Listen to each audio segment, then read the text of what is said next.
Occasion manquée par ASC Amitié.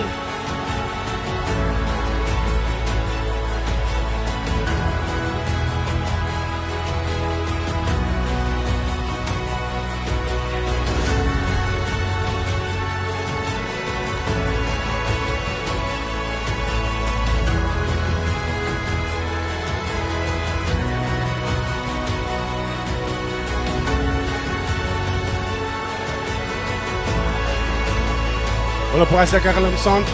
Voilà repris par le numéro 5. Et but de ASC Kakalam. But de ASC Kakalam par le numéro 5. Quel centre du latéral gauche repris par le numéro 5 de l'ASC Kakalam. 1-0 en ce moment pour l'ASC Kakalam. Ouverture de score pour l'ASC Kakalam. 1-0 en faveur de l'ASC Kakalam. En premier mi-temps. But marqué par le numéro 5 de l'ASC Kakalam.